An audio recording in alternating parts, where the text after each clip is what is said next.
Era 18 de mayo de 1895, en el poblado de Niquinomo, del departamento de Masaya, cuando nació Augusto Calderón Sandino.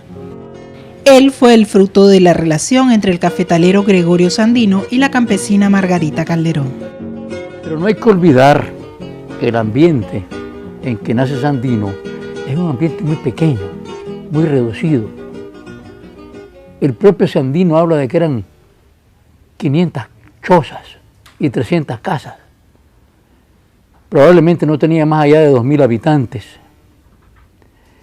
De manera que, aunque es cierto que los primeros 11 años fueron muy difíciles para Sandino, porque fueron los años que acompaña a su madre y tiene las experiencias más extremas con su madre, la cárcel, un aborto, recolección de café por aquí, recolección de café por allá, pero al mismo tiempo en el ambiente se rumoraba que él era hijo de uno de los principales del pueblo.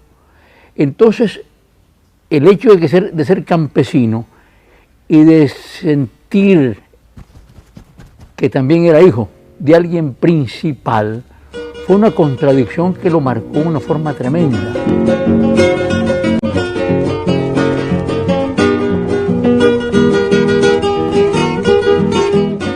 Augusto C. Sandino tenía 3 hermanos, Antonio, Julio César y Fernando, además de 3 hermanas, Manuela, Carmen e Isabel. En sus primeros años de vida, trabajó junto a su madre recolectando café. Fue en este tiempo que sufrió 3 tipos de humillaciones que marcaron su vida y lo motivaron a liderar la liberación nacional de la intervención yanqui. La primera humillación es la que ya mencionamos, el hecho de ser hijo de un principal y al mismo tiempo de una señora muy pauperizada y sentirse en un ambiente que no le correspondía, una crisis emocional muy grande. Esa es la primera humillación. La segunda humillación es lo que llamamos una humillación cívica, que muy poco se menciona, porque Sandino nace en un pueblo, qué sé yo, milenario, que se llama Niquinomo, como todos sabemos, pero que los conservadores le cambiaron el nombre por La Victoria, para subrayar una victoria pírrica que tuvieron allí mismo en Niquinomo contra los liberales. Entonces el pueblo de Niquinomo nunca aceptó el cambio, pero finalmente era una humillación cívica. Tanto que siempre se siguieron llamando Niquinomo, aunque los documentos oficiales dijeran La Victoria, como es el caso del acta de nacimiento de Sandino. Y una humillación nacional, que es el asesinato de Benjamín Celedón por parte de las fuerzas extranjeras.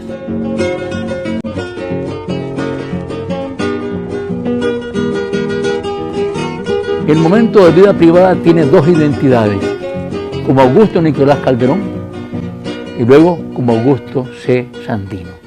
Nunca existió, ni legal ni socialmente, el nombre de Augusto Nicolás Calderón Sandino. Eso es una invención a posteriori.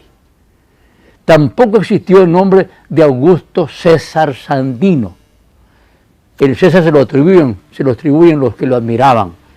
Él siempre dijo que Augusto era su nombre, que C era de su madre Calderón y Sandino por el padre.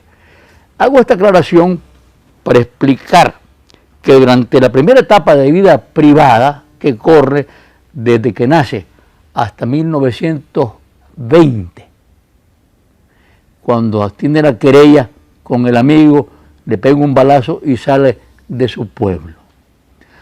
Al salir de su pueblo sale para Bluefields y hace un recorrido por toda la costa caribe mesoamericana. Pero al momento que llega a Bluefields, se cambia de nombre. El profesor Alberto Torres dice que lo hace para cambiar de identidad, para que no supieran que estaba allí.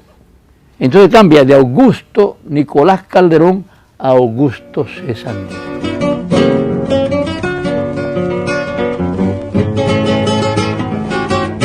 Por un par de años, Sandino incursionó como marinero.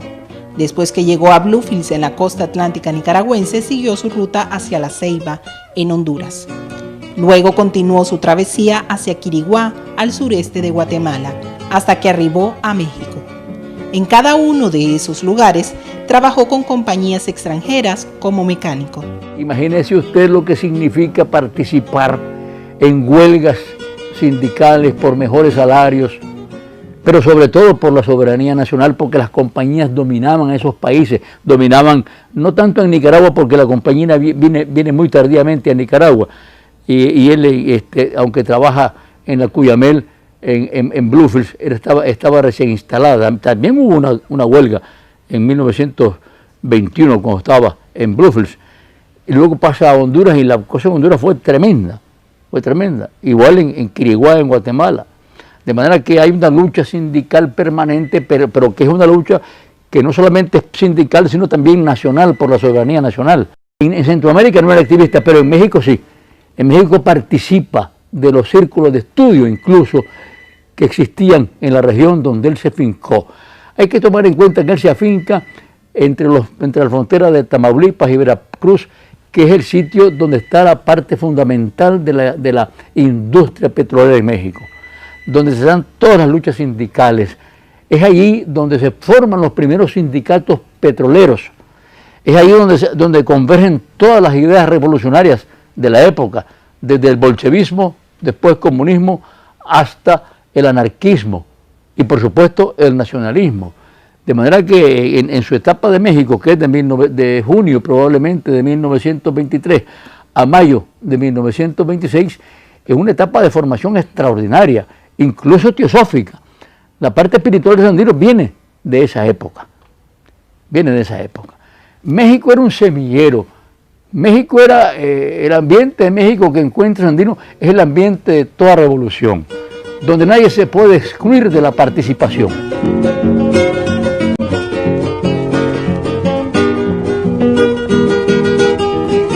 Augusto C. Sandino fundó el 2 de septiembre de 1927 al Ejército Defensor de la Soberanía Nacional de Nicaragua, con 29 hombres que participaron en la Guerra Constitucionalista de 1926 a 1927. Esta fuerza militar era de carácter popular, integrado voluntariamente por campesinos y obreros, que aprendieron el arte y la ciencia militar en la marcha de la guerra. A la vez, se rigió por principios de libertad, dignidad, soberanía, independencia, progreso, paz, democracia, nacionalismo, antiimperialismo, latinoamericanismo, justicia, unidad y solidaridad. La creencia popular es que Sandino participe en la guerra constitucionalista desde mayo del 26 hasta mayo del 27, pero no. Él participa más o menos de octubre del 26 a mayo del 27. Y participa, si bien es cierto que en apoyo a la revolución liberal, y si bien es cierto que él se asumía como liberal, participa como una fuerza independiente. Es hasta mayo del 27, cuando Moncada está en una situación militar muy difícil en Buaco, que Moncada lo convoca, lo conmina, incluso lo amenaza, que él baja de Jinotega a salvar a Moncada y lo salva. Pero luego viene la traición de Moncada, inmediatamente después de eso, el 4 de mayo de 1927, luego viene el regreso de Sandino a Jinotega y luego viene el inicio de una nueva guerra. Sandino cambia la naturaleza de la guerra, de una guerra civil entre fuerzas políticas nacionales para dirimir contradicciones internas, a una guerra de liberación nacional entre la nación-pueblo contra el imperio.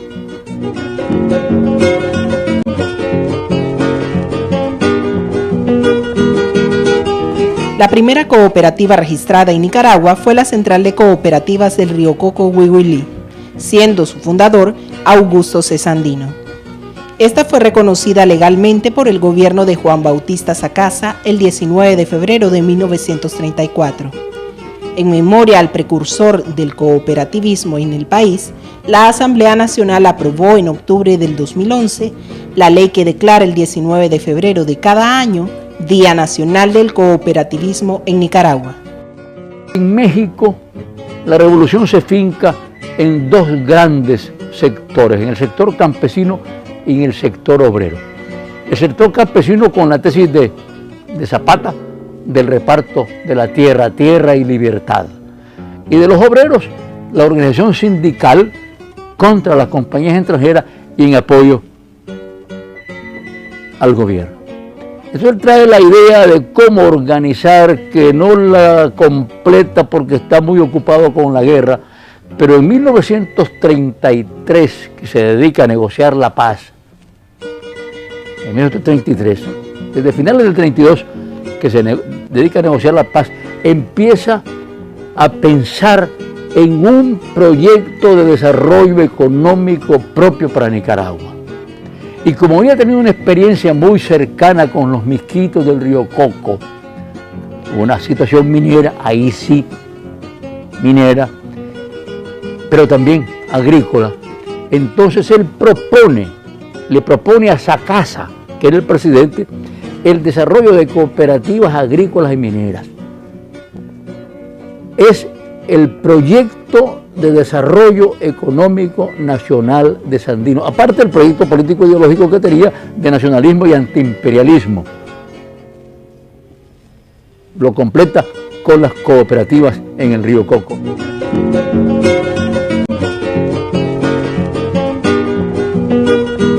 Según datos históricos del Ejército de Nicaragua, Sandino viajó a Managua en febrero de 1934 para reclamar el cumplimiento de los acuerdos de paz ante el presidente Juan Bautista Sacasa, debido a que en las cooperativas del norte del país permanentemente se soportaban violaciones y asesinatos. Con él iba su Estado Mayor, los generales Francisco Estrada y Juan Pablo Humansor, los coroneles Santos López y Sócrates Sandino, y el capitán Juan Ferretti.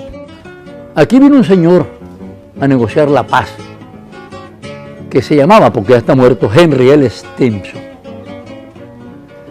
Este señor regresa a Washington con la seguridad que había logrado la paz. Porque aunque él sabía que Sandino no había aceptado los términos de la paz y se había ido para el norte, Moncada le había dicho a Stimson: no te preocupes, porque esos son unos vagos. Las huestes de Sandino son mercenarios hondureños, van para Honduras a vender sus armas y eso se termina. Pero claro, como no sucede eso, sino sucede exactamente 7 años de guerra y Sandino les gana la guerra a los Estados Unidos, hay un dato muy importante que muy poca gente lo sabe. En el Pentágono hay un salón que se llama Salón de las Banderas. Están todas las banderas. En el lado derecho está la placa con todos los triunfos habidos del ejército norteamericano en el mundo. Y en el lado izquierdo están 2 fracasos: Nicaragua y Vietnam. Está escrito ahí. Entonces, el impacto de la derrota de Stimson, porque fue una derrota, el hecho de que Sandino hubiese supervivido en términos militares y triunfado.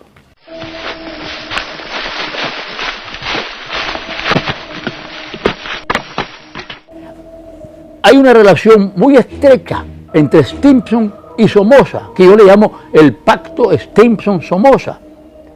Y lo he escrito, por cierto. Y es Stimson el que programa, junto con Somoza, el asesinato, a través de la Embajada de los Estados Unidos. De manera que la Embajada de los Estados Unidos lleva la voz cantante en el asesinato.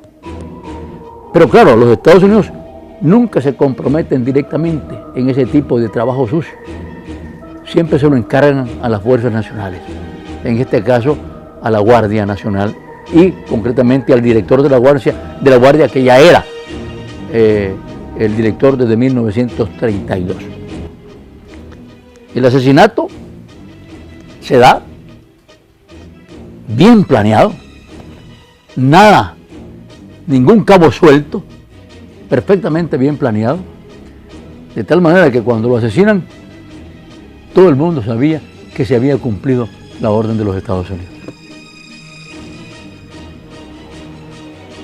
Se responsabiliza inclusive al embajador norteamericano que se llamaba Arthur Bysshe Blaine. En la versión del Ejército de Nicaragua se registró que el general Anastasio Somoza García, jefe director de la Guardia Nacional, admitió 2 años después, en 1936, que había recibido órdenes para asesinar al general Sandino, de parte del embajador estadounidense Arthur Bysshe Blaine.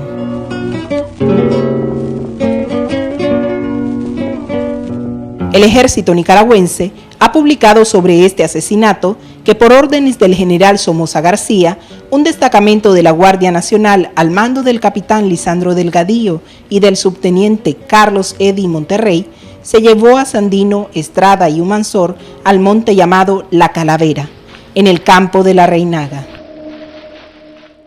Ahí fueron asesinados y luego enterrados en una fosa común, junto con su hermano Sócrates y un niño que habían asesinado en casa de Sofonías Salvatierra. Hay un cúmulo de información, casi precisa, casi hecha por ingenieros. ¿Dónde están los restos? ¿En qué sitio? ¿En la aviación? ¿En lo que es actualmente la escuela, digo, la Policía Nacional en Ajax Delgado? Pero la verdad es que no están en ninguna parte. Sandino, la falta de encontrar los restos de Sandino han creado el mito. Personalmente yo creo que su cuerpo fue decapitado, la cabeza se la llevaron a Washington para demostrar que lo habían matado. Nunca hay que olvidar que el imperialismo actúa de esa manera. Por ejemplo, al Che le cortaron las manos, ya era más moderno. Era más moderno. Pero yo creo que le cortaron la cabeza, se la llevaron a Washington y quemaron todos los cadáveres, que eran 5 cadáveres. Nadie puede responder dónde están los restos de Sandino. Están en el corazón de Nicaragua. Para conmemorar la gesta histórica del general de hombres libres Augusto C. Sandino, la Asamblea Nacional lo declaró mediante ley en el 2009 héroe nacional. Así quedó legalmente instituida la huella imborrable de este líder revolucionario que defendió la soberanía de Nicaragua hasta el día de su asesinato y vivió su lema: patria libre o morir.